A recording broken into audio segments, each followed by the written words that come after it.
Hey students, today I have a song tale for you called Father Grumble. Now, I'm kind of standing in the trees for the video today. A lot of my neighbors are mowing their yards on this beautiful sunny day, and it's a little bit hard for you to hear me, so I'm hoping that this works out fine. Now, this book is really fun, but his story is so old.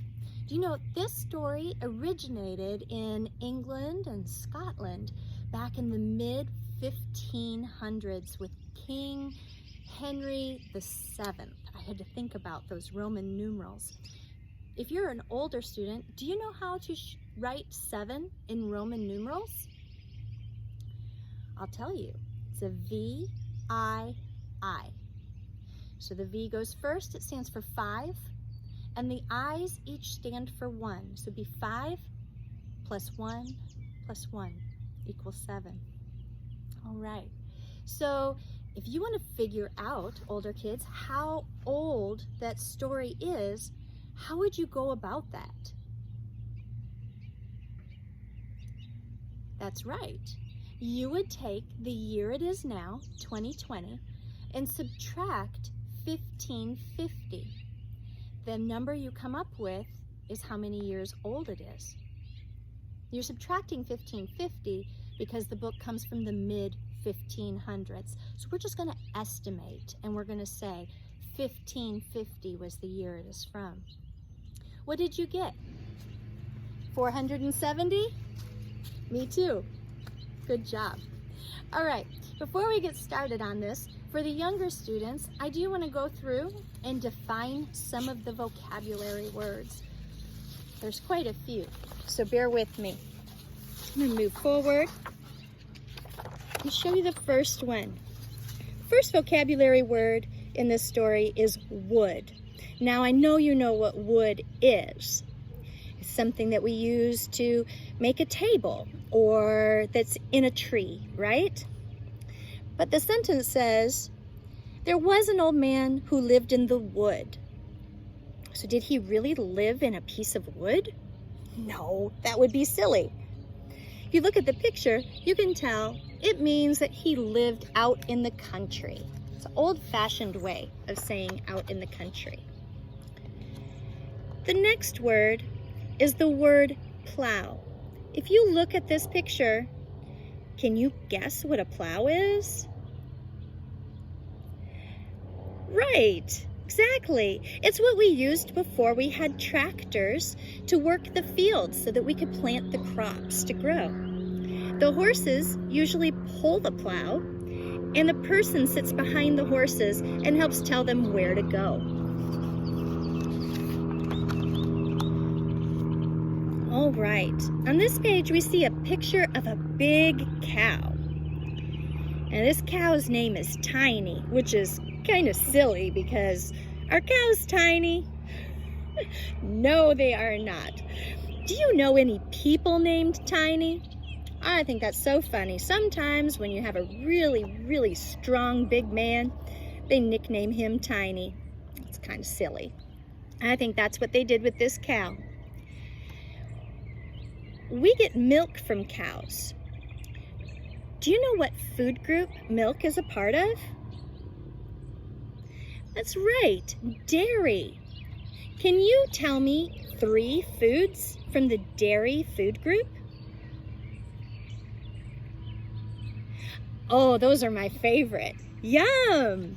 Delicious. Yes, milk, cheese, yogurt, cottage cheese. These are all things that come in that are part of the dairy group, food group. All right. The next picture is a picture of a pig, and it's the word sty. A sty is where a pig lives. If the pig lives on a farm, the pig lives in a sty.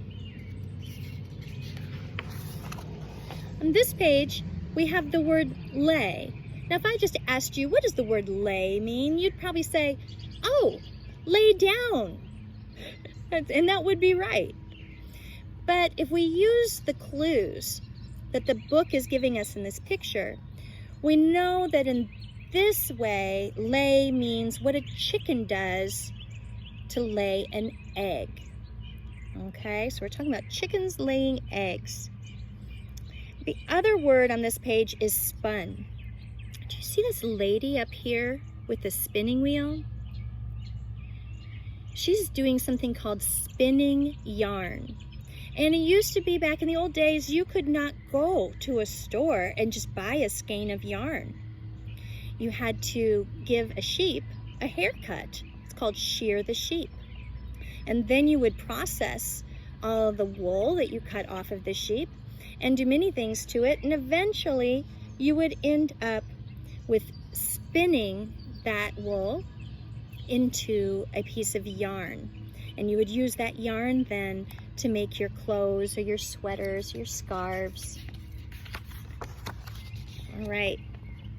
On this page, there's no context clue to help you with the word staff. But in this page, when we talk about the staff, we are talking about a big stick that you would use to help herd animals somewhere.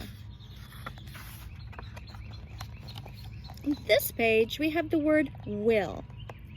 It will be against my will.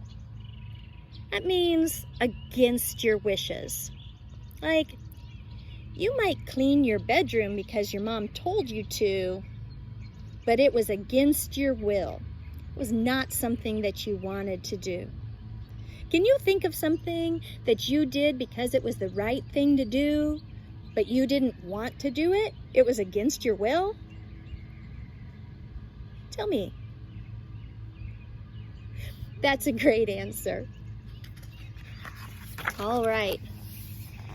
Astray. Astray, again, we don't have any help with this picture to tell us what astray means. It just means to go somewhere you're not supposed to go. And our last one is swore. Now, swore is a word that has more than one meaning. And this way, when we say, he swore by all the leaves on the trees and all the stars in heaven, it means like a promise. It's like when you go to court and you say, I solemnly swear. It means that you're promising. Okay? All right. Let's do the SongTale. At the end, I'm going to ask you what the moral of the story might be. So I want you to think about that while I sing this book to you today. Father Grumble, adapted by John Feierabend and illustrated by Eric Plude. There was an old man that lived in the wood, as you can plainly see, who said he could do more work in a day than his wife could do in 3. If that be so, the old woman said, why this you must allow, that you shall do my work for a day while I go drive the plow. But you must milk the tiny cow for fear she should run dry, and you must feed the little pigs that are within the sty, and you must watch the bracket hen lest she should lay astray, and you must wind the reel of yarn that I spun yesterday. The old woman took the staff in her hand and went to drive the plow. The old man took the pail in his hand and went to milk the cow. But Tiny hinched and Tiny flinched and Tiny cocked her nose, and Tiny gave the old man such a kick that blood ran down to his toes. 'Twas, hey, my good cow, and now my good cow, and now my good cow, stand still. If I ever milk this cow again, 'twill be against my will. And when he milked the tiny cow for fear she should go dry, why then he fed the little pigs that were within the sty. And then he watched the bracket hen lest she should go astray, and he forgot the reel of yarn his wife spun yesterday. He swore by all the leaves on the trees and all the stars in heaven, his wife could do more work in a day than he could do in 7. That sounds like a hard day. So what do you think the moral of this story is about? Tell me now.